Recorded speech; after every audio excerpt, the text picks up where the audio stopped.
नमस्कार दोस्तों, मैं खुशी और आप सुन रहे हैं खुशी रीडर क्लब। आज की कहानी सोच की ताकत को लेकर है। आप अपनी सोच बदलो, आपकी किस्मत खुद ब खुद बदल जाएगी। सोच की ताकत भाग्य से परे है। ऐसा ही कुछ हुआ अमित के साथ। रात का अंधेरा धीरे धीरे घुल रहा था और सूरज की पहली किरणें गांव के सकरे रास्तों में फैलने लगी थी। अमित की दिनचर्या भी हर रोज की तरह शुरू हो गई थी। वह अपने छोटे से चाय के ठेले को साफ कर रहा था जब उसकी माँ की आवाज़ आई, बेटा भगवान पर भरोसा रखो, सब ठीक होगा। अमित हल्का सा मुस्कुराया, लेकिन दिल के अंदर निराशा थी। उसकी चाय की दुकान से घर का खर्चा बहुत मुश्किल से चलता था। पिता की बीमारी, बहन की शादी की चिंता, ऊपर से उसने कोई बड़ा सपना भी नहीं पाल के रखा था, क्योंकि उसने मान ही लिया था उसकी किस्मत ही खराब है। हम गरीबों के लिए कुछ नहीं बदल सकता, वह अक्सर बुदबुदाता। उस दिन दोपहर को एक साधु उसकी दुकान पर आया। उसकी आंखों में अजीब सी चमक थी, जैसे वह किसी रहस्य को जानता हो। उसने अमित से कहा, बेटा तुम इतने दुखी क्यों हो? अमित बोला, बाबा मेरी किस्मत ही खराब है, मेहनत करता हूँ फिर भी कुछ नहीं बदलता। साधु मुस्कुराया और बोला, अगर तुम्हारी सोच बदल जाए तो तुम्हारी दुनिया बदल सकती है। अमित चौंका, कैसे? साधु ने उसे एक आसान सा प्रयोग करने को कहा। अच्छा ठीक है, अगले 7 दिनों तक हर सुबह उठते ही उन चीज़ों के लिए आभार जताना जो तुम्हारे पास मौजूद हैं, और हर रात सोने से पहले अपनी इच्छाओं की कल्पना करो जैसे कि वे पहले ही पूरी हो चुकी हैं।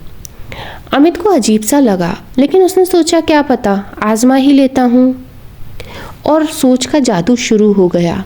अगली सुबह सूरज उगते ही अमित ने पहली बार अपने जीवन के लिए शुक्रिया कहा। मैं जिंदा हूँ, यह भी एक आशीर्वाद है। मेरी माँ मेरे साथ है, यह मेरी ताकत है। मेरे पास मेहनत करने वाले हाथ हैं, यह मेरी पूंजी है।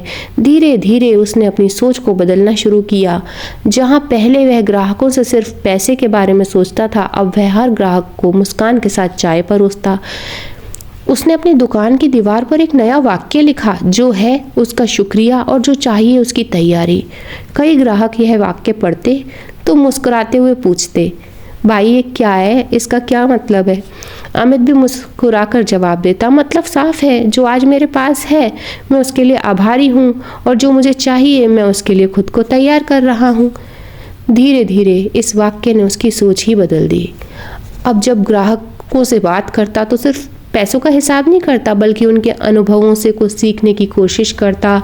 हर ग्राहक उसके लिए एक किताब बन गया, जिससे वह कुछ रोज नया ज़रूर सीखता। और रात को सोने से पहले वह अपनी आंखें बंद करता और कल्पना करता जैसे कि वह एक बड़ी कंपनी में काम कर रहा है, वह अपनी बहन की शादी करवा रहा है, उसका नया घर सुंदर बन चुका है। पहले उसे यह सब मजाक लगता था, लेकिन कुछ ही दिनों में उसने महसूस किया कि वह सबसे पहले आत्मविश्वासी हो गया था। अब वह सिर्फ सपने नहीं देख रहा था, बल्कि उन पर यकीन भी करने लगा था। एक दिन उसकी दुकान पर रंजन मलिक नाम का एक बिजनेसमैन आया। वह हमेशा अमित की चाय पीता था, लेकिन उस दिन उसने अमित को ध्यान से देखा और पूछा, भाई आजकल बड़े खुश रहने लग गए हो? अमित ने हल्की मुस्कान के साथ कहा, क्योंकि मैं जान गया हूँ कि मैं जितना मैं सोचूंगा उतना ही मेरा भाग्य बनेगा। रंजन ने ठेले की दीवार पर लिखा वाक्य पढ़ा, जो है उसका शुक्रिया और जो चाहिए उसकी तैयारी। वाह, यह बहुत गहरी बात है। अमित हंस पड़ा, सर यह सिर्फ एक वाक्य नहीं बल्कि मेरी जिंदगी का नियम है। रंजन को यह सुनकर आश्चर्य हुआ। उसने कहा, मेरी कंपनी में ऐसे लोगों की ज़रूरत है जो न सिर्फ मेहनती हों बल्कि सकारात्मक भी हों। क्या तुम ऑफिस असिस्टेंट की नौकरी करोगे? अमित को अपने कानों पर विश्वास नहीं हुआ। मैं? सर, मैं? रंजन ने मुस्कुराते हुए कहा, तुम्हारी सच्चाई और सोच ही तुम्हारी सबसे बड़ी काबिलियत है। अमित ने यह मौका दोनों हाथों से थाम लिया। उसने अपने छोटे से चाय के ठेले से निकलकर ऑफिस की दुनिया में कदम रखा। वहाँ भी उसने मेहनत की, अपनी सोच को सकारात्मक रखा और कुछ ही सालों में तरक्की करते हुए मैनेजर बन गया।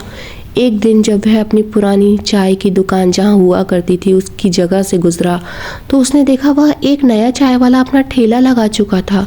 अमित मुस्कुराया और धीरे से उसके ठेले की दीवार पर वही वाक्य लिख दिया, जो है उसका शुक्रिया और जो चाहिए उसकी तैयारी। उसने सोचा अगर यह वाक्य मेरी किस्मत बदल सकता है तो शायद किसी और की भी बदल दे।